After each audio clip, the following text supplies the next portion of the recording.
Uh-huh. Record on there. Record. Hey, Shannon, record on. Okay. Sarah from Hey Frase. There we go. Podcast, not a cast pod. Hey, Frase, every day she'll make you say. Oh my God. She got the scoop on pop culture news, so grab a drink. It ain't what you think. It's Sarah and the crew. Oh my God, you guys are the crew. Welcome to the Hey Frase podcast. It is Monday, and that means a brand new episode of Hey Frase. Or as some people say, Hey Frase. Okay? Hi, Frase. I like that one the best. Have you heard that? I love that one. I mostly men, by the way, think that. Like, I have a lot of men come up to me and they're like, Hey Frase. And I'm like, close, Hey Frase. But Do you have people that mispronounce? Because it looks like phrase, but it's phrase. People say Hey Frase. Hey Frase, hey Frase. I think the Frase is a compliment, though. I mean, It looks like rosé. It looks super French. right. We're culturally tied to rosé. I love Hey it. Frase. And speaking of rosé, clink, clink, clink for me. clink. We're always drinking on Mondays and Wednesdays. The show is always live at 12:30. You can call us whatever you want, really. It's Hey Frase. My last name is Fraser. And the reason is like in high school, people always used to go, Frase. So that's why I made the show Hey Frase. Like, people always used to say, Hey Frase. And, when I was in high school, I did like the morning announcements. I was a ham. Well, I love to hear about radio personalities like Ryan Seacrest. He's like, I always had a mic. I was always doing the morning announcements because from the time you were little, you knew. Oh, I knew, like 8 years old. I always tell people I knew that I wanted to talk for a living because, like, instead of playing house, my cousin Leah and we would line up all of our baby dolls, like all of our little dolls and everything. And I would make her, this was like literally at 9 years old, and my mom would like roll tape on this. Like, my mom still has, like, my mom was a camera and sound woman, okay? And I would line her up. I would have a microphone. I would play Sally Jesse Raphael or Dr. Phil or, Phil Donahue. And my cousin would have 10 baby dollies from 5 different dads, and I'd be like, how does it feel to be a slut? And then, we were literally 9, and my mom would be like, great job. Like, I Love it, honey. You're doing great. I'm like, Mom, seriously? You must have been watching these shows when you were little. Your mind was... They are so awful. And then my brother was like 6 years old, and then he'd come in and like moon the camera, and he completely pulled down his pants. I'm like, Mom, if people ever saw this... But the thing I love about your mom is she's like, free life expression. Yay. She loves all that. She would be totally blown away. Tons of people are on the Facebook Live already. Sandy is joining us. Alexis, Robbie, Tracy, Marie. Thank you guys for joining Facebook. And be sure to share it. You can always share the show with someone that has never heard of us. So we have so much to talk about on this show. Last week, you might have seen on my social media, if you're following me on Hey Frase or Hey Frase, whatever you want to call it. Out of nowhere, last week, maybe it was the week before, I guess, 2 weeks ago now. Yeah. I get an email from a woman who says, hey, I am a casting agent, and I'm wondering if you would send us a tape of you playing a radio female news girl, DJ. That was like all things, but like Lots of stuff. Radio female news girl DJ. Personality. Yeah, that's all one part. Okay, that's one part. So she says, I want you to send us a tape, and can you find somebody to read this role of Lester? Oh, and by the way, this is for the HBO show Crashing with comedian Pete Holmes. Amazing. Am dying. I'm thinking to myself, there is no way. First of all, this is Sacha Baron Cohen. He's about ready to, completely This is America, that show. Yeah, right. I'm going to be on for like dumb, like brunette woman, right? So I'm like, okay, I Googled the production company. I'm like, all right, these guys are legit. Yeah. So I get a guy here at Podcast Village, because we record our podcast at Podcast Village, named Rob Spiewak, who many of you might know because he is the longtime co-host of the Mike O'Mara Show, or TMOS, okay? Which is very, very popular, huge, big time downloaded podcast. They do a lot of men's talk, but a lot of women listen too. And Don and Mike are the legendary 2 radio co-hosts that were here in DC for years, and Rob was on with them too, right? So I'm like, hey Rob, can you read for Lester? And by the way, Rob is like the epitome of radio DJ. Describe what Rob Spiewak looks like. Like total DJ personality, like the guy, the board op. He's tall, larger guy with But he has no hair. I love that, larger. No, like he's like really tall. Like you see him, he comes in, he's a presence, he's right? Like 6'4". I'm going to say he's 6'4", bald, got the glasses. Got the glasses. Completely looks like a radio DJ, right? Yeah. Has it to a T, yeah. So we read for this Crashing role, And lo and behold, like a day later, we get an email that goes, hey, you're the top choices by producers. Oh, P.S. Pete Holmes is the producer. So Pete Holmes is literally looking at our audition, okay? And he approves it. He saw it. So you guys have talent, And then obviously. you guys have talent. You guys have talent. You're talented actors. You got talent. So I couldn't even believe it. It was like a whirlwind. All of a sudden, like they're like, all right, we're getting you an Amtrak. I have to talk about this. Like black car service everywhere. Like everywhere we went. Like That's we got incredible. Cadillacs picking us up, like tinted out black windows, right? With our names on it. I'm like, this is amazing. Did you have a driver pick you up with your name on the card? Like legit. Okay, how many seasons is this show? Is it that popular? It has so much money? I Or it don't is know. HBO? But when I got out of, like, when I walked out of Fox 5, because I was at Fox 5 on Tuesday, yeah. and then they had the black car pick me up, and, it had the name in it and everything. Like, there was no one on the sidewalk, but I stood out there for a long ass 2 minutes, and I just thought to myself, I'm getting in this. Like, I'm here. Because I always go to the Is anybody airport. seeing this? I'm sorry. Can we just, like you're sitting at Fox 5 waiting for people to see you. I always go to the airport and stuff where these rich people are getting into like the Escalades and That's like everything. my I'm dream. oh God, must be nice. So I stood the fuck outside that Cadillac You for a good milked solid that minute. for everything. all you Everything. could. Alex, the driver, was like, "Do you want to get in? We gotta." It's like I have to pick somebody else up in 30 minutes. I was like, I'm gonna wait until someone walks by that knows me. I'm like, yes, this car service is here for me. You just needed one. So I want to get into the whole story. I want to get Rob on, but I wanted to tease some of the other things. We have Pineapple Mail. Of course, Pineapple Mail we do every single Monday. It is all your reactions to this show. If you need advice, if you have questions, if you want to talk about life, your deepest secrets, reveal them here at Hey Frase. Sarah at heyfrase.com is the email. So we're going to read Pineapple Mail, and then we have to talk about this. Your dog got attacked. My dog got attacked, yes. I am so upset about this. I need to see pictures. Yeah, it's And graphic. Is your dog okay? She survived, but it happened in the city, right around DuPont Circle area, and so we'll tease it now. But it was did really your dog brutal. get attacked by a pit bull? It was a pit bull. Okay. I'm going to say it. I'm going to say it. You know what? And people are going to hate mail. You can hate mail at sarah@heyfrase.com. I think that most people should not own pit bulls. I really do.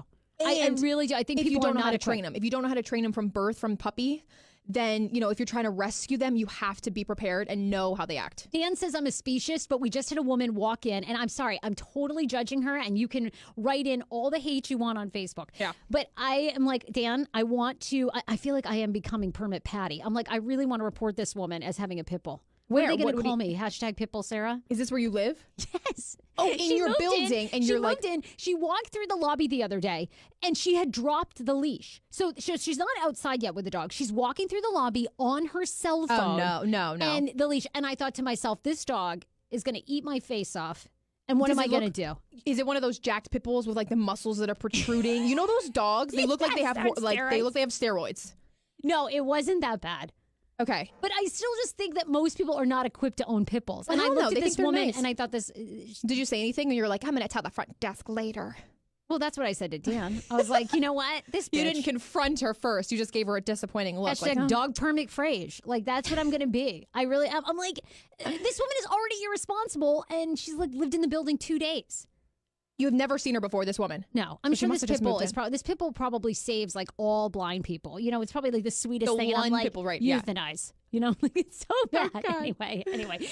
So look, we have all that to talk about. I want to get AJ. I want to get Rob in here though. Let's get him. Get Rob. I'm gonna thank our sponsors, and then let's get Rob Spiewak in here to talk about Crashing for HBO. If you guys don't watch the show, you have got to watch. I mean, now I'm going to be on. And I did something so embarrassing on the show that I want Rob to describe to you.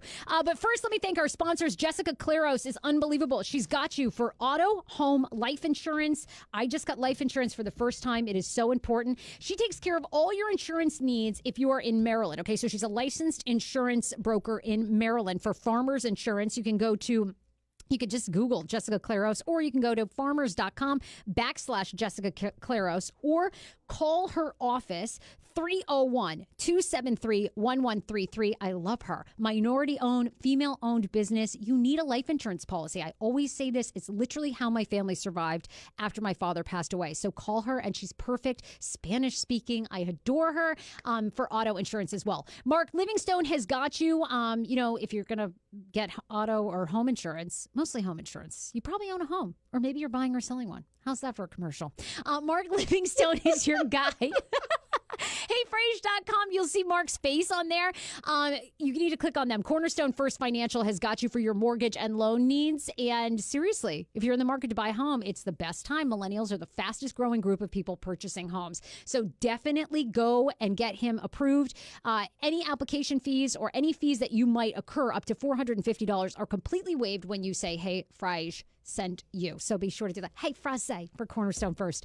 So Rob Spiewak is joining me in studio on the podcast today. Thanks for sending a car. That was nice of you. Oh, I did. How'd you like that black car service? I'm accustomed to it now. I enjoy it. I think it's nice. If it's an older Mercedes, I don't like it, but as long as it's new, I'm okay. Isn't it true, though? I mean, didn't you we were only there for we were literally on set one day. Right. And the whole process was 2 days and one morning, right? If that, 36 hours about. When you came back, did you think today when you came into the studio, I was thinking to myself, where are my stand-ins? Yeah, exactly. Who's going to sit here for my lighting? I don't want to sit here and watch the intern light me. Were you blown away by this whole experience? It's to this moment, it is still surreal to me. I mean, I can't believe what went down. And every time another page was turned of the day, it got more and more amazing. You mentioned stand-in. That was one of the weirdest moments when I said, why is there a bald guy sitting in my place? And they said, oh, that's your stand-in. He's just there for the lighting. And I was like, wow, I can sit. That's something I can do. You could let me do that. But no, they had that guy doing it. It was good. He said, yeah, he's about your height and he's bald. And I said, yeah, and my weight. Don't mention that. But yeah, he's fat too. So it's good. So look, you were just listening in the green room as we were talking about this. We read for Cindy and Lester, who are two characters coming up in the third season of HBO Crashing, right. Which, by the way, they haven't said at this point when the third season will be released, no, right? I think it'll probably be fall. That's when they roll stuff out. And we're episode 7. So that much I know. We'll see. Okay, so we then go to, they take us to Brooklyn, New York. They put us up at the Williamsburg Hotel. We go for our fitting. You don't know who Eve Plum is. I have to explain the Brady Bunch to you because you're young. You're so young. I am so young. I mean, really, when you look at my skin. I how know. old? I'd say you're like 17, right? Yeah. Great answer.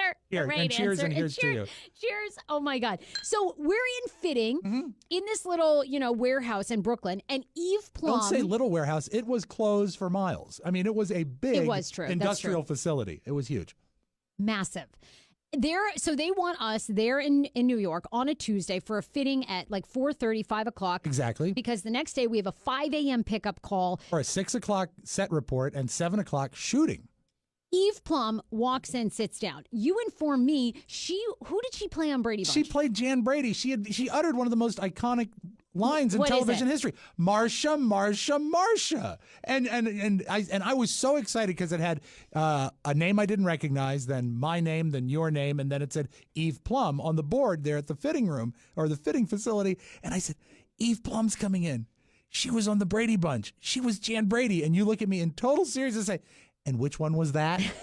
I'm like, okay, I'm on another planet now. Because we are totally playing to our ages that we are in the script, because you're to be 25 and I'm to be 50. And a 50-year-old guy would really be into the Brady Bunch because I was there and you weren't because you're a kid. Thank God.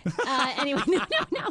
So we have our fitting, and then the next day we go to set. We have a 5 a.m. pickup. We're there. We go out to Long Island University. And I'll give HBO credit. They've really idiot-proofed the system. They've made us be in certain places, very precise places at very precise times, and most times people are walking us there. And that was another weird thing. We had handlers all day. It was crazy. The minute you got everywhere you went, you had a handler. And I didn't have to carry my own umbrella.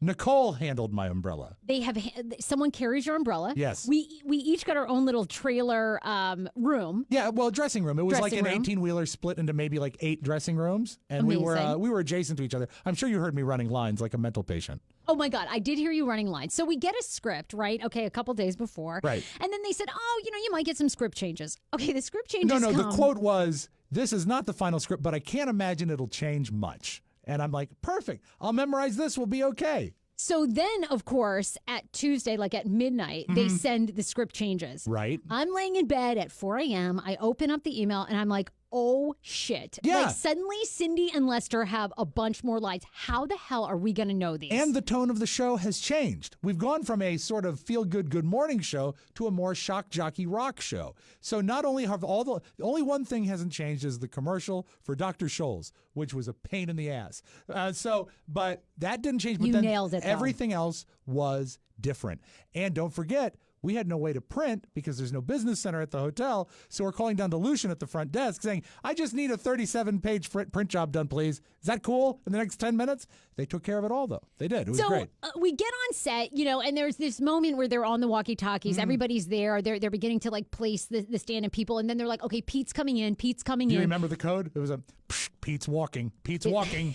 Pete's walking. So tell me this. When you first saw Pete Holmes, what was your reaction? I was, at least for the first 2 hours of the day, I was totally overwhelmed, and I felt like the world was sort of spinning because there was too much going on. Now, they did a great job of putting us in places and telling us what to do, and I told everyone I could meet, I said, thank you so much. I've never done scripted television before because I knew that the inevitable fuck-up was coming, and I wanted to have something, to back up the fact that I've never done this before. But wasn't it wild to you that it was literally like a movie? I mean, it seemed like no expense spared. I mean, my God, they had major motion picture cameras in there. They were shooting on film. This wasn't a video presentation. They weren't shooting to a big hard drive. They were cartridges, 10-minute cartridges of actual motion picture film, and I've never seen that up close. It was so cool. There were certain rambling takes they'd have to cut because the cameras were out of film. They said, we have to stop now because we have to reload. I said, wow, that's wild. I mean, it was wild. Then thankfully we get in there and Pete basically says to us, we're really going to improvise. We're going to improvise. I don't even know how they knew because our scenes we shot all day long. We did. From 9 until 8. And there were hard how shall I say, isolatable chunks. They had a definite rhythm to them. And we had to get to certain points within the shot and the scenes. But how we got there, Pete didn't seem to care. And also, he got funnier with every take. And so quick on his feet. All we did was laugh. It was so much fun. And then they brought in Jessica Kirson, who's as funny. She's a comedian. And she is she's one of the guest stars in the show. And we developed a thing where she was now all of a sudden a regular on the Lester and Cindy show, and that she never comes through town without stopping by Z88.7, the Rock of Charleston. And so she starts really messing with us. And that's when we really started to have a good time, I think. We did. Yeah.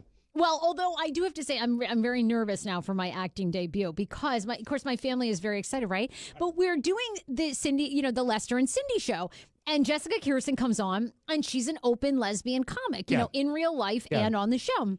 One of the lines that Pete handed me was take an awkward silence and just say, so are you still a lesbian? And I said, okay, I can do that. I said, yeah, so are you still a lesbian? Duh, I'm a disc jockey. Then she says and turns to me in one scene, Cindy, have you ever been with a woman? And this was completely unscripted. So I used a real life story. Yes. I went to an all women's college and I was fingered in college. So I literally said without missing a beat, I was like, yeah, she fingered me. And Jessica Kirson, died. And they kept playing. But then that line, they were like, oh my God. Oh, they went to town on it. I mean, they did probably another 10 minutes on it. And then Pete starts writing lines on the spot. And he says, repeat this, repeat this, repeat this. And if this comes together, I will not be in the scene, but it will be a fantastic scene because I will set up the scene and then we'll talk about your collegiate sexual experience because it was easily the funniest part of the day and I applaud you. Well, we'll see because it would definitely not be real radio. No, it was not broadcast friendly. And they did emphasize the fact they wanted it to be real. And so that was very cool. But this story could not make it on broadcast radio. Oh, my God. And then they kept going into all these great lines about how the woman's she was up there so long, her fingers were pruned. Like she'd spent her day at a public pool, all these things. It was great. It was so great. I just am like, oh my God, if that makes it, and that is what people know me as, is the first story, oi. Yeah, oi. But you know what? No bad press. No bad press, right? No bad press. Oh my God. Well, we keep putting the picture up on Facebook. Yes. If you follow the show, the Hey Frase podcast, you can always check out the video version of it on my Facebook page, which is Sarah Fraser. So there's a picture up of us with Pete Holmes and Jessica Kirson, and this was right after we had wrapped our set, probably 8 p.m. Yeah, no, it was a little before that because we still had to record a half hour of voiceover stuff. Remember, that's going to be piped into the episode. But thank God you said, can we get a picture? Because if you hadn't said that, there would be no picture. There'd be no photographic evidence. No one would believe we're going to be on HBO. No one would believe that. Actually, you have the proof. So I thought you did a great job. Well, you were awesome, and thank you. And it was so fun. I got to go to dinner with you the 2 nights we were there. We had a blast. I have to say this. You are the best travel partner. And I had several missteps. First of all, I knew one of the things we wanted to do on the way to New York was run lines, and I promptly sat us in the quiet car of the Acela. So we're running lines, but we're doing it like And this. this one guy he kept turning around, giving us the eye. And I want to say to him, hey, I'm in showbiz. You Yeah. know, let it go. It's television, right? Fuck you, we're actors. But you're a joy to travel with and a joy to work with. Well, This is you fun. were, honestly, I can't say enough about you. You were just so Ditto. good. And I think we both had the intention of like, as our first ever acting, or well, had you acted in TV before? No, I've never done anything scripted before. So this was a first time for me. And I think we talked about this on the way. Our one concern going into it is we don't want to let anyone down. I didn't mind Right. looking like a jerk. I could forget my lines. I could be stupid, but I didn't want to let anyone down. And they totally made us feel like we belonged, which was awesome. They really did. Have you got the acting bug now? Are you going Yes. to look for other things? Always, of course. I think I I know, might me send a too. muffin basket to HBO and say, you know, I'm here. Every show needs a disc jockey. And wouldn't a spinoff be something? We could be like the Better Call Saul of Crashing. It's you're just right. us, you know, as the radio guys. Maybe that scene will be that legendary. Oh, I'm guaranteeing it will be if they get into your story about college. It's going to go viral, no pun intended. Well, Rob, people need to check you out. You guys have the TMOS show, the Yes, podcast. it's MikeO'MaraShow.com. We broadcast every day. We do 6 shows a week. We've got about 2,500 episodes out there, so check it out. If you haven't started listening, you have your work cut out for you. But make sure you get to MikeO'MaraShow.com. It's myself. It's, of course, Mike O'Mara, Oscar Santana, and it's the greatest job I've ever had. It's the funnest job, and we have a blast. We'd love if you'd come along and subscribe and leave us a 5-star review. Oh, yes. You leave that review. Leave that review there. It helps us market the show. But no, it was, you are a pleasure to work with. And I don't know if you heard this because you might have been out of the room. As he was leaving, because Pete got to rap before we did, he pulled me aside. He said, I can't believe that you and Sarah kept your energy up for 13 hours. He said, your first take was just like your last take. Wow. You guys were amazing.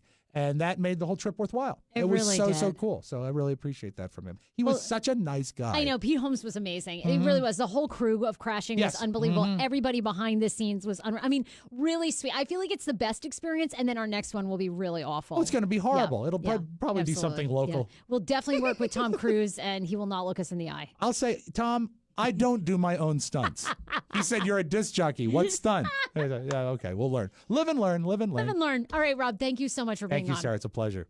Thank you. We'll get AJ back in here. But yeah, we'll keep you posted on when it was. It was an unbelievable experience. I cannot believe it. My mom is going to be absolutely mortified if that scene makes it. But that was a true story. I was like, hey, I'll just talk about my own personal experience. We also have to thank BioClarity. BioClarity is a new sponsor of the podcast. It's our first ever ongoing skincare endorsement. I love, love, love this. And you're going to love it as well because I've started using their routine. They have 2 routines. They have the clear skin routine, which is best for oily combination or blemish prone skin. And then they have the essentials routine, which is best for normal, dry, or dehydrated skin, which is what I use. Also, they're 100% vegan, cruelty-free, paraben-free, sulfate-free, and fragrance-free, which is one of the reasons that I wanted to partner with them. I get migraines very triggered by potent-smelling candles and fragrancy perfumes, but not these guys. They're unbelievable. And then, of course, they're known for their Floralux, which is an unbelievable serum that's made from chlorophyll, which is taken directly from plants. You get all the green goodness from plants, and then boom, you can put it on your face in a 3-step routine. I also am obsessed, too, with their masks, which they have. You can check those out at bioclarity.com. Floralux, as I mentioned, too, also has antioxidants and anti-inflammatory properties. So if you have acne-prone skin, red, it's perfect for that. And here's the thing. It is completely risk-free. So if you try the routine and you don't like it, boom, money-back guarantee. How can you not order? Go today. bioclarity.com. Use code FRASE, F-R-A-S-E. Order one of the routines. You get 50% off. Not only that, you're going to love this and you'll be so happy. Once you go to their website, their products are reasonably priced, which I also was very important for me to work with someone who had skincare product lines and skincare products in various price points because I think it can get ridiculous. So bioclarity.com, use code FRASE, you get 50% off your first skin, and I think even your second one if you buy one of their 3-step programs. So there you go, bioclarity.com. All right, AJ, tell us about, so your dog was attacked. You live in Washington, D.C. Right. I want to see this. Did you guys have time to bring up the picture? Yes, actually, I sent it to Leslie, so I know I just hopped in here, but I did send him to Leslie if she opens her email. Okay, I want to see this, by the way. So people that are just joining the show, I teased this earlier if you're watching on Facebook or if you're listening on the podcast, but AJ is the producer on the show. Leslie's our digital content creator, so is Shannon. She's in here as well. But AJ has a little dachshund, right? Yeah, a little hot doggy. Little hot doggy. Yes. And you guys have recently, I feel like you've had doggy tragedy. Yeah, seriously, I think the vet is calling animal control on us, even though we called animal control on my dog. So I recently had a loss. They're 12 years old, and one actually got hit by a car. It was a very tragic accident, but it was a couple months ago. And now my recent dachshund, they were sisters. This one got attacked, and my mom was walking down the street, and a pit bull got off its leash, ran after my dog, and picked it up. My mom didn't see what happened, but she just assumed that it was. And I didn't share the too much graphic ones, but I shared one of her. AJ, wait, how old is this little doggy? She's 12 years old. Her name is Coco Bean. Oh, and Coco Bean. Coco Bean. And so what happened was the dog, apparently we took it to the vet and they said, the damage was so bad, way worse than we thought. The dog apparently sunk its teeth in and shook it around and broke up all the tissue in its back. And sometimes I'm very skeptical about vets, and I wanted to hear people's opinions because I think that they'll try to spike up the cost a little bit of the... Seriously, they'll tell you that this was horrible. We had to shave skin. We had to give her over 20 stitches. And I'm looking at them seriously? From a dog? She didn't seem that much in pain, but... Look, 5 stitches would have been just fine in a little glue. Exactly. Put some glue on there. Put some, do you really feel I've always wondered that too. Look, Dan and I don't have pets. Right. Dan loves animals. We are not getting a pet till after we have a kid. Yes. So this could be now so or it could eternity. be years. This could be years. This could be years. Dan gets his dog fixed by walking around the neighborhood and he goes, "Can I pet your puppy?" And he pets all these people's puppies. This is how he gets his animal fix. Oh, of course. So he's a dog person. So you guys will eventually. Big time dog person. Big time dog person. So I always feel like vets are a racket as well. But I don't know. I'm sure we're gonna get a ton of hate mail because I've crapped all over I've shit all over pit bulls and vets. Yeah, people, you better watch out. Now dog mamas are scary. They'll come after you because it's like their child. But okay, so she's also really tiny. So to see her in this much pain. So anyways, and also whenever we go to the vet, it's never less than $1,000 anytime for shots. I mean, they rack up the prices. It's never, we walk out of there $1,000 later, $1,200, $1,300. Dogs are really expensive. What? Exactly. Okay, so what happened was the dog shook it around. They had to cut because apparently the cuts were so scattered around her back. They're like, oh, why don't we just cut it all together and then sew it back together as one large cut? And I'm like, seriously? So she had to go to intensive surgery. She has over 20 stitches, and then she had drainage problems because it was bruised so bad. They had a drainage coming out of her spine, and every night I would have to replace it. I'm not a doctor, y'all, and I don't like blood. So of course my mom can't see. You guys know she's legally blind, and my dad, he passes out at the sight of blood. So I had to go in and take this tube and take it out of the... Yeah, I don't want to get too graphic, but if your doggy's hurt, I mean, it's the hardest thing to watch. And I had to administer a bunch of pills, and she had 2 painkillers, an antibiotic. So I want to know if anybody has had an experience with a vet where you think they charge you too much. And the vets talk to you like you know what they're talking about. They're using all these big words. And the cut was anatomically discreated from her esophagus, esophageal. And I'm like, I don't have an ounce of what you're like. I just stare at them like, okay, so I take the tube out. Okay, cool. Oh my God, AJ, Anyway. I'm so sorry you had to go through this. Oh, yeah, This seems so so- scary. And did you guys ever find out who the dog was that attacked? Oh, that's another thing. So my mom ran frantically home, never asked any questions about who the dog was. And she just knows the description of the woman and that she had 2 dogs. And she obviously didn't have a good control over her pit bull. So we put signs around. We haven't heard anything. And around the neighborhood, we asked people. They're like, oh, I've definitely seen that woman. But they don't know who she is. Apparently, she's new to the neighborhood. And what happens if you find out who she is? Do you get a fine or if your dog attacks another dog? Do you get a we told fine the vet or what? We told the vet, and they're like, you should definitely tell her and get her information and see if she'll actually cover the cost, which was $1,200 of the surgery. Oh, by the way, Lynn says, "Poor baby girl" to your Thank dog. you, Lynn. Thank you. Renee's just jumping on as well. She says, "Hi, I'm so sorry to hear this, AJ. Oh, that's so difficult." But good news, she's very much happy. She's eating again. She's going regularly to the bathroom. She's sleeping comfortably right on my pillow with me. So she's much better, guys. I'm She's glad only she's on the okay. antibiotics now. So she's in full recovery. But scary. She is yeah. like a little hot dog treat for the pit bull. I know. So if anybody has... Oh, okay, Sarah, jeez. Oh, sorry. Too much of a visual. Sorry. I was like, she's just going to eat her right up. All right. Too soon. Too soon. AJ, I'm dying to know your thoughts on this. So the internet is totally divided. You guys might have seen this story over this Bridezilla who essentially uninvites a bridesmaid, and then the bridesmaid tweets at JetBlue and wants to know if she can get her ticket refunded. I freaking love this story because I don't even see how these two women would ever be friends again. But people online are defending this bride. And you thought so too. You thought the bride wrote a nice note.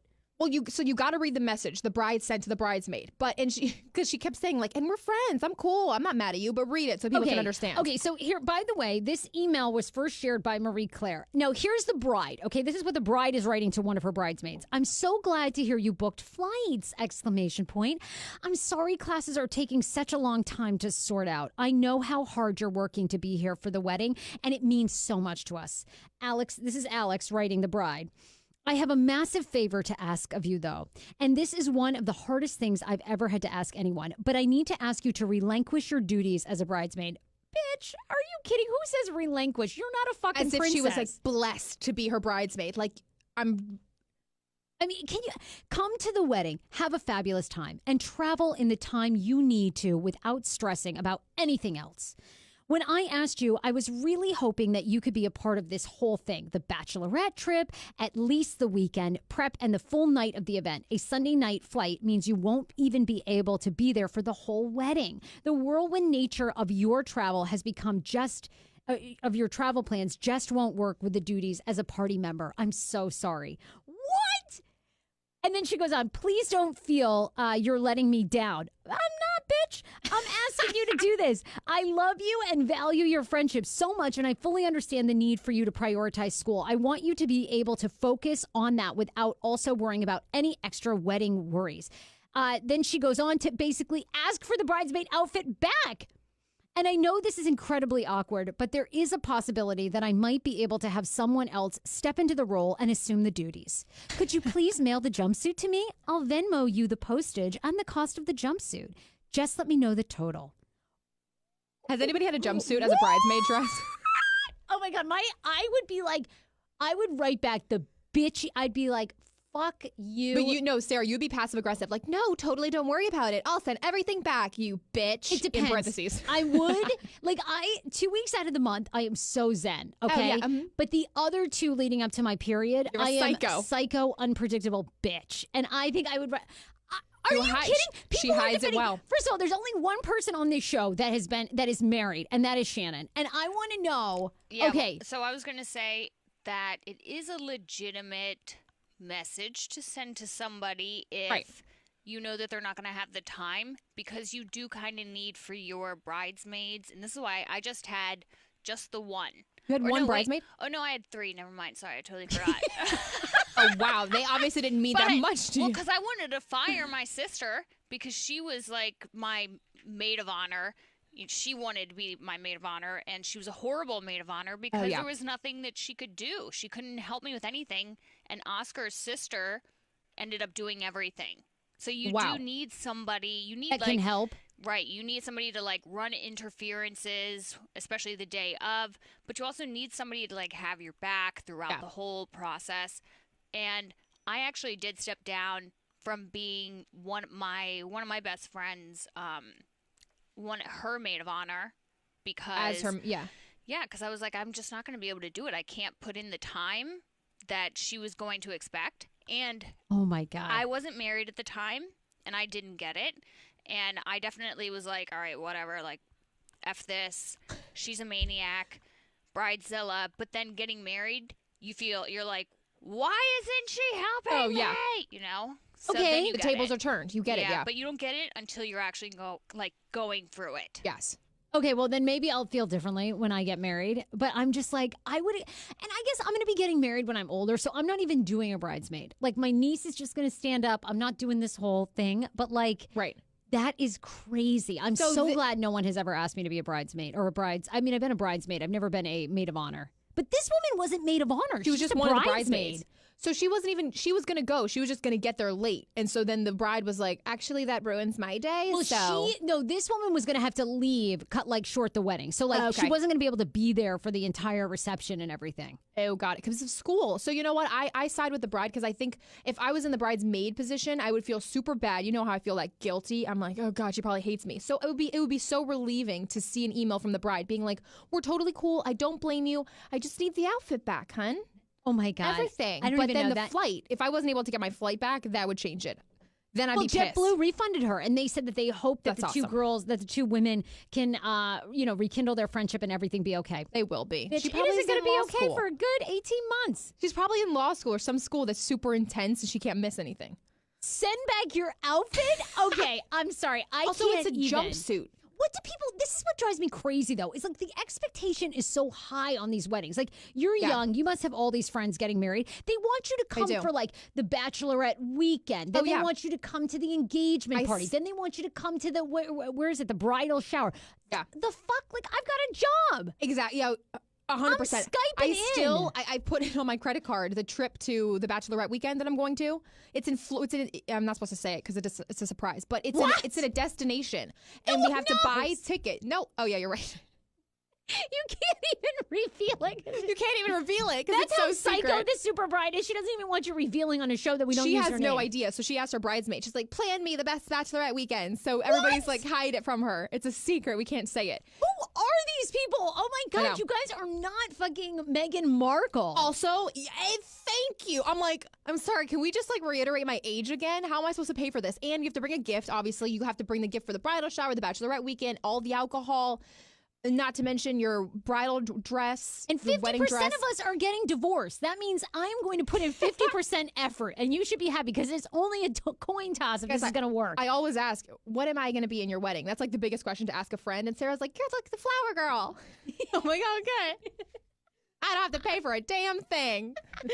Oh my God. Christina is joining our Facebook Live. She says, being in a wedding is a huge commitment. It is. And if the girl can't commit 100%, then it was fair to say, hey, don't worry about being a bridesmaid. But the jumpsuit thing is a little petty. Okay, well, you guys are right. Everyone that's been married says it's like long thing. It's a big day for that person, right? I think that the jumpsuit thing is probably more so timing because she was like, I'll pay for it. I'll pay for the shipping of it because the Right. friend has already purchased this jumpsuit. It probably takes a long time to like. She paid for that. Right. So like, who knows how much it costs? Anywhere from like $150 to whatever, $300. Yeah. So she's actually going to reimburse her for that. So that's nice.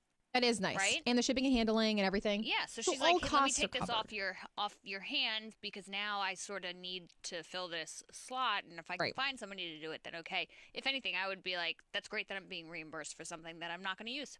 Exactly. Do you ever wear your dresses again that you wear to buy for weddings? No. Like bachelor, they're always Absolutely like, you're not. going to be able to reuse it. It's a beautiful dress. You look at it, it's like peach vomit flavored, colored. I know. No, You're never. like, I'm never wearing this again. I'm sorry. It's ugly. Never happening. But I am so excited about this next story. So Lyft is actually, I take Lyft all the time. I don't own a car. I love not owning a vehicle. You guys probably, I don't know if you even know this about me. You know, I lost my license when I was 30 as an adult. This is an adult for Wait, 6 months. that's why you don't own a car?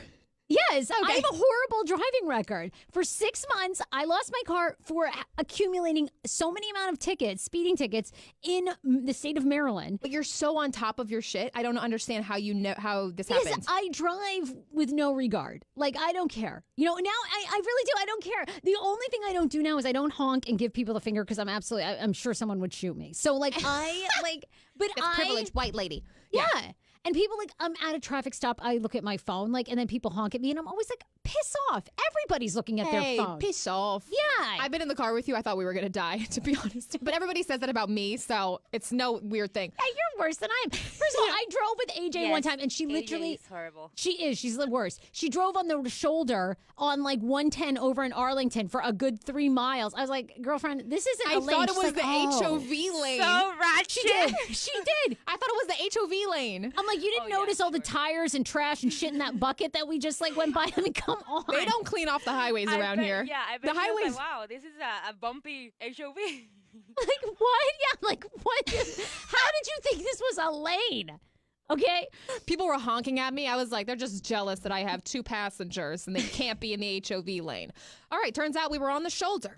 But I am always an encouraging passenger with you because I know what it's like. I have lost my license. I got a letter in the mail. They said you've had too many criminal speeding tickets and you have lost your license for 6 months in the District of Columbia. I said, you've got to be kidding. I wrote them. I go, how am I going to get to work? I was working on a radio morning show. I was like, this is my way of income to pay the $1,000 in tickets. They denied that. They told me find another way. Oh my, what? So Sammy K had to pick me up every day. Yeah. Only one day he was so high that the rubber, he was so high driving us to work in a mini vehicle.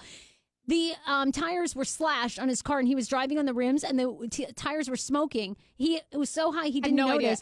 I go, dude, we cannot keep driving. These are on the rims. He's like, I thought there was some noise. He would have a foot of trash in the car. Oh, he looks like one of those trash. Just collects trash, throws it in the back, never looks. That's how we would go to work. And then I decided I'm going to do a triathlon. I'm going to bike because I could bike the 15 miles home from work every day. I did that 3 weeks. Sarah. Until someone stole my fucking bike. Yeah, I was like, what is the Lord trying to tell me? Okay, his tires were slashed. Why? Oh, I don't think they were slashed. I think he didn't realize that at some point you have to buy new tires for a vehicle. Or you have to fill them up when the tire low pressure. So they were just shredded. He'd gone on them so long they were bare and shredded and overheating, and we were driving on the rims. You should have brought the story up when he was in studio. Oh my God, I got to ask him about this. That's actually hilarious. Okay, and then your bike was stolen, and that was the end of that. Yeah. Oh no, that wasn't the end. I go. It was the only time I was so bitter and spiteful in my life. I was like, I'm hiring an attorney and I'm fighting this. So I got an attorney. I had to pay her $1,500. She went to court and thankfully, and you know what? Shitty, crappy detectives. A guy tried to show up and say that he was with the officer who pulled me over for all 4 tickets. And I was like, that is completely not true. And the judge said, really? You were doing a ride along every single time? Every single time. And he was like, woman. No, Your Honor, I can't be certain. And she was like, okay, well then the real cop didn't show up. And they threw them all out. And Montgomery County had to write me a check for $675. It was a beautiful day. So you ended up not even having to pay the tickets and getting half of your lawyer fees waived. Walked out of that courthouse and I had my own press conference. And I did. I made the announcement. I was like, today is a great day in the justice Nobody's system. asking you questions. You're asking yourself. No, I had a full-on press conference with myself. Then I would play the reporter, Miss Fraser, how do you feel? But you still broke the law. I feel vindicated. It's about time that the law stood up for a white woman. Anyway, the law was on your side that day. You're legally blonde. Just kidding. Don't hate me. Don't send me your hate mail. It was a joke. Anyway, so I don't drive anymore. So I Lyft and Uber everywhere. That was a long that's what we were story talking about. Okay, Jesus Christ. But I'm super excited about this because you have been a Lyft and Uber driver. They're thinking about doing a Zen mode. So Zen mode would be a preset on the app, and it would say, hey, for your Lyft, would you like the driver to be quiet? Would you like the car at a certain temperature? Would you like a light on, a light off? They're going to give you options. It's called hire your own damn driver. Lyft is not supposed. Lyft is for people to be able to work on the side and be nice people. And I already talk enough to these people. There's no way I would even qualify for Zen mode. Everybody comments like, she talks too much. I'm like the most talkative Lyft driver ever, Uber driver, everything. I have 0 stars. So yeah, you were telling me this. You have 0 stars, and people comment that you talk too much. They're like, she never shut the hell up. I'm never ordering her again. They give me 0 stars because I talk too much. And they're like, she didn't get that I didn't want to talk. Oh my God. I always ask them, okay. Usually I'll let them chill out. And if it's the morning, they're probably not morning people. So I'll just say, hey, how are you? And then they don't say anything. And I'm like, okay, noted. And then I'll try to, do it again. I was like, maybe they had a rough start. We'll try again. Because they're going a lot, just 30 minutes in the car. I love this though. I love this because I want to do Zen mode. Yeah. It's not official. They're talking about testing it. They haven't even gotten to that phase. But I will tell you, you do have drivers that talk too much, and the fragrances that they put in these cars are oppressive. Yeah. I'm not kidding you. I got into a Lyft car and the guy had 10 damn air fresheners, 10 around. I'm like, oh, that's too much. How many fucking smells do we need in here? Pumpkin spice, spearmint. Oh, he has every single. I give out little nips of alcohol and water bottles. You gave out alcohol? Because I had such a low rating, I started giving out little nips, those little shot glasses, those single shots. And I would put it in the glove compartment, and then it would say free shots or water. Nobody ever asks. They think I contaminated all of them. That is genius. You are onto something. The airplane ones? Oh, yeah, little The nips. Yeah, airplane exactly. bottles? The airplane-sized alcohol bottles. That is smart. That's a way to get ratings. Isn't that like, I mean, you're wasting more money getting that. Probably. Well, I never said this was a money-making business here. I never said I made shit off of Uber or Lyft. I never said it was lucrative. I just do it as a therapy because I like to talk so much.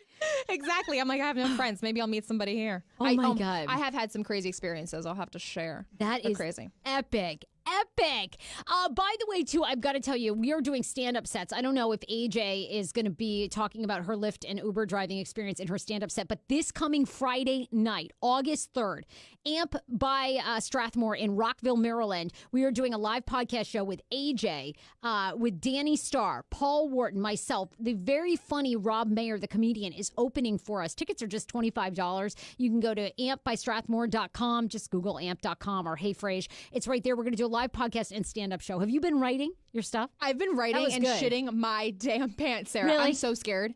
No, I'm don't so be scared. And you guys, like, my dream is to be a stand-up comedian, improv, SNL character, and I can't even do this. Yes, you can. You can totally do it. Everybody is going to be with you. I mean, you literally have like a built-in audience. They're going to laugh. Everyone listening who's coming is looking forward to this. So my whole family, and there's like, we probably bought like half of the tickets because it's such a big Mexican family. So they're all coming, and I was like, you know what? I told them yesterday, don't come. So, oh no! Just They kidding. gotta come. I know, but I'm so scared. So okay, what is you already wrote up your set? I'm just gonna tell stories. Yeah. Okay, got it. Mm-hmm. I'm trying to incorporate some impressions. I got Trump in there. I got Courtney in there. I was gonna impersonate Paul, but I was like, nah, he gonna kill me. No, you should do it. You should definitely impersonate Paul. Yeah, I'm gonna just talk about like, Dan's weight loss and how insecure I feel now as a woman that I'm so much larger than him, and I just like I feel like I'm living my 600-pound life, and I just With like your boyfriend. yeah, him like I just like all of him gets stuck in my roles and everything. Like I don't know. His wayfish body. I love when Yeah, you. I'm just gonna talk about that. And I'm not doing 5. I'm not even doing 5 minutes. If I get a big laugh at 2, I'm fucking like, out. all right, the I'm out. stage. Peace, Yeah. guys. Thank you so much, Chicago. I love you. I'm gonna give a huge shout out to like make up a city. Thank you, Las Vegas. Yeah, exactly. I'm going to totally do that. Oh my God, we got to talk about a couple more stories here before we get to Pineapple Mail because we got a lot of people's people writing in and commenting. So has everyone seen this? By the way, I am obsessed with the internet and this watermelon ham. Have you seen this picture? Did you see this image? Oh yes. I was gonna see if they. Okay, they're bringing it up right now. It is the most bizarre thing you have ever seen in your life. A restaurant called Duck's Eatery in New York City posted this picture this week of a cured watermelon ham, okay? And it completely looks like a real ham, but instead they essentially like smoke it as though it's a ham. Like a Thanksgiving Christmas ham. Does that not look, are you not mind blown? I mean, the internet is blown. Because when I looked at this, I thought this was ham. For serious. Right? It takes you a minute to figure out what it is. Yeah, it does. It looks really yummy, like almost like barbecued pineapple, but it's watermelon. So it's a watermelon? It's completely watermelon. They say, here's another shot of our smoked watermelon. We process the melon similar to how you prepare a ham, but it's 100% melon and vegetarian. Available for pre-orders. What? Okay, I'm sorry. People come out with the craziest shit. I'm about to be like, I'm going to smoke a star of fruit. And we all go, where is this? It's in New York, Duck's Eatery. I don't know if they ship, but they literally Classic. have photographs of it.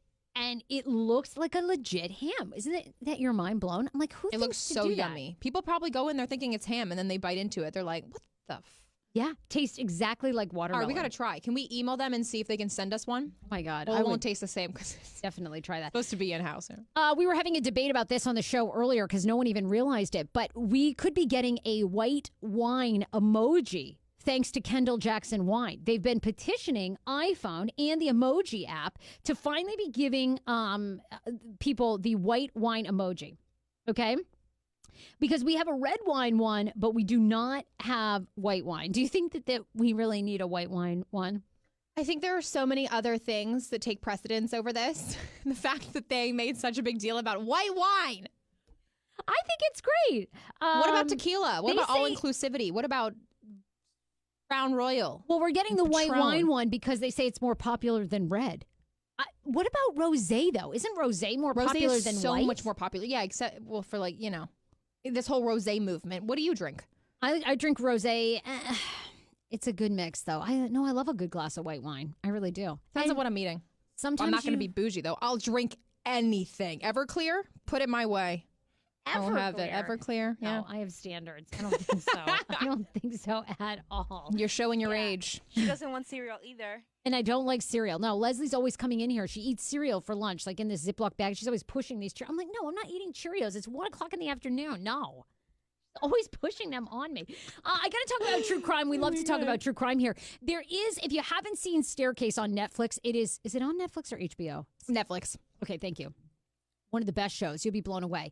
But so spoiler alert. This is a spoiler alert because inside the wild theory that continues to now gain momentum, traction, and legitimacy. So if you haven't watched Staircase and you don't want to know, you've watched it, right, Age? I didn't finish it. So every time I say I'm going to go home and watch it, and then I know I get sidetracked. Well, now they're saying that the owl theory, which is was floated around that killed Kathleen Peterson, looks like it's more and more true. As they're saying, more samples have been found that twigs were found on Kathleen's body, a owl feather. If you haven't heard this, people believe that Kathleen Peterson, her husband Michael Peterson, went to jail for like 11 years for her alleged murder, that she was actually clawed to death by an owl. Why would there be an owl in their house? They claim that in North Carolina, where they lived, in Durham, that there was a fair amount of owls and that she was attacked, went into the house, tried to make it upstairs, but her injuries were and she was in shock and she'd been drinking. They were the lacerations were so deep, she basically passed out from blood and then bled to death by the time Michael Peterson found her. By an owl? By an owl. Yes, it's getting more legitimacy. You'll see it briefly. I don't even think they did briefly talk about it in the documentary. The lacerations found on her scalp were the subject of ongoing debate in the trial. And they're saying that now another forensic psychologist is jumping on board that believes this could be true. That's a really crazy. Interesting. I know. They barely talked about it in the documentary. That's why I don't even remember. Yeah. Apparently, it's all being documented and detailed in a blog, according to Huffington Post. So they say that Jim Harden, the attorney, and a forensic psychologist, as I mentioned, are bringing more details to light about this theory. So if you watch that, unbelievable. And then many of you listening to this podcast probably also listened. I did a true crime podcast for Fox 5 on the Savopoulos family, which is a couple that were murdered in 2015 here in Washington, D.C. Their 10-year-old son was killed and their maid, and they were held hostage in their home for 19 hours. One man has been arrested for that crime, Darren Wen. He's awaiting trial. The trial looks like it's going to happen, but over the weekend, evidence has been found linking another suspect to the 2015 quadruple killings, and attorneys for Darren Wen charged in the case say that they have a pretty solid theory as to what happened, that Wen may have been there, but he may not have been the actual person that murdered them. So it's called The Mansion Murders. If you haven't listened to that podcast and you like true crime, I encourage you to check it out. We'll see what happens, but I wanted to give you those details. Kayla Lee jumped on Facebook. She says, I tried so hard to like Staircase. I can't get into it, though, even after 5 episodes. It was really slow. It is slow at first, isn't it? Yeah, especially the ones that they just recently added. They were really, really slow. And I don't think that they actually did mention anything about the, what is it? The owl theory? That's what I'm saying. They mentioned it in the show. That's why you probably didn't hear about it. I remember hearing about it in the news when that theory was sort of, kind of floating around. But they never mentioned it in the series, I don't think. Interesting. I know. I don't remember hearing it. I really want to kind of find out if that's true. Are you doing a recap of the Fox one? Yeah, well, I think we're debating. I think we're deciding if we're going to continue it because the trial is going to be pretty extensive. So we'll that could be a whole nother. I know, a whole nother series. Yeah. But that story has really captivated people because people find it very hard to believe that one man, Darren Wen, could have held them captive for 19 hours. Yeah. But I mean, that was a fascinating part of the Mansion Murder podcast. We talked to a lot of experts who also said that he absolutely could have by himself. Like because of fear, like people become like, if I just do what the captive wants, they will let us go. Right. Which most of the time they say is not true. Like if you have a chance to fight, run, you should. I would run, but I always see in the movies like people attacking them. I Hell know. no, I'm running out the door. You're out of there. Like, that's it. I wanted to do this one story for you because Oprah, who I'm obsessed with, I know, me too. absolute idol of mine, says that this one thing drives her nuts about millennials. And I thought of you, AJ, because you don't do this intentionally, but I feel like this is so you. Any guesses what it is? No, it's not that you don't know audio. I do. It's not. Oh, damn. Okay, I thought it was like, you're not experienced. I do. What is it? She always has to go pee. Oh, no. Yes, That Oprah is true, hates though. millennials that have small bladders. Just kidding. That is such a weakness of mine. I have to go pee all the time. Oprah did an Inc.com article, and she says the most difficult thing about young people in the workplace is they expect everything to happen overnight. Fame to happen, career success to happen. That. Yeah, like you're suddenly going to know relationships. She says that this generation of young people are the most anxious and impatient she has ever worked with. I completely agree. Yes, I always say that to you. You and Leslie, you guys have so much going on. You guys are so young. I completely agree. Though. You know why what's destroyed it is social media and this instant gratification. We always have this like immediately, you post a picture, immediate likes. You're constantly checking your phone for more and more likes, for more and more comments. And like, why do we care so much? We really shouldn't, but we were trained. I mean, I had a phone since I was in 8th grade. As soon as it came out, always this instant gratification. A text is like, they say, like a present. Like you're excited to open your phone and see that text right away. And that has destroyed me. And does she explain how to work through that? She says that she didn't even become a millionaire until the age of 32. But all right, okay, great. But she says that. Well, Okay, thank I you. have 9 years left. Exactly. But she says even she didn't figure out her true career, passion, calling, and everything on the Oprah Winfrey Show until into her 40s. She says that Mark Zuckerberg is an absolute anomaly at 23 of becoming a billionaire. She says it just doesn't really happen, that people need a lot more time. My biggest frustration is not just with young women. My biggest frustration is with young men, young people who think that they think success is supposed to happen like that. Winfrey then snaps her fingers to somehow many expect instantaneous success. So I just wanted to tell you guys that. I feel like just a reminder. All right, we got to do Pineapple Mail. Pineapple Mail, we always end the show on Monday with some of your emails and your messages. You can always email Sarah@heyfrase.com. So I want to do Pineapple one. And this actually is such a sweet message. This is from a guy, John. He says, Sarah, thanks for continuing to knock it out of the park. Your podcast with Sammy K is a sign that I need to pursue my own business, something I've been thinking about for 2 years. Are you my FBI agent listening to my conversations? LMAO. My husband and I love you and saw your show with Danny at the DC Improv, but we're too scared to say hello and get a picture. I just find Sammy K so inspiring with what he's doing with Snacklands. So Sammy was on last week. People loved that episode, and he's truly living his dream with Snacklands. And He he's just in seems his so 30s. happy. I know. In He his seems really 30s. happy. It's so nice to see people's lives coming together because that gives me hope. Like, oh, one day I'll have my life in order. It sounds so desperate. Well, it's know like what I'm saying? complete. Like, no, like people's like, once they like figure all their stuff out, they're getting married, they're starting to have kids, their career is in order, and all the ducks are aligned. None of that's happening for me, and I'm still trucking along. Shut the hell up. Everything is in line for you. Hey, Sarah and crew, I just listened to this week's podcast and wanted to write to you about thin privilege. It's absolutely a thing. We talked about that last week as well. I struggled with weight in the past and was pretty hefty, being around 300 pounds, then 200. In the past 2 years, I've worked and lost 120 pounds. Oh, my God. That's awesome. You're amazing. I'm now considered average size to thin. My body has changed, but the biggest change I've seen is how people treat me now that I'm smaller. I am acknowledged when I walk into a clothing store by the employees, whereas before I lost weight, I was practically invisible when I walked into some of these places. Now that I'm, quote, thin, I don't struggle to find things in my size. I have plenty of other examples, but I really don't have time. And I want to say that I love you and Paul. You guys are always so much fun, but I think... anyway, I think you guys are great together and so happy to listen to the show. Love E. So Love that. I do believe three. I know that feeling too. When I was 190 pounds, you are like invisible. And I can remember going to Nordstrom's and I couldn't find anything in my size. I hate that though. That makes me feel so sad because they're so lost and they think that they have to get to that certain, weight in order to be accepted or find clothes in their size. And that's why I love body all inclusivity, size inclusivity clothing lines, because it's really needed. Even to today, I don't understand why that hasn't built There's still a stigma. on a larger scale. People feel like people don't understand that there's many reasons why people are overweight. Some of them are emotional issues. And it's like you would never shame an alcoholic, Right. And lots of people are going through food struggles, but people just think you're lazy.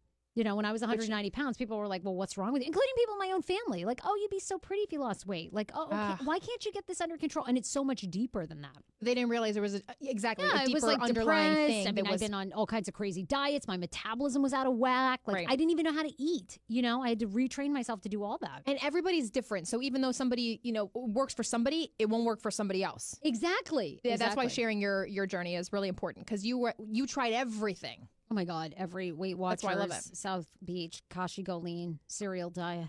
Keto. Keto diet, keto. Anyway, you guys, keep the emails coming, Sarah@heyfrase.com. All right, we love you. Bye, everybody. Share the podcast. Share the podcast.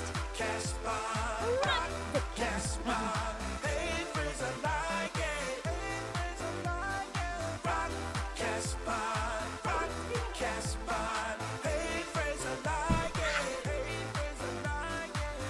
Okay.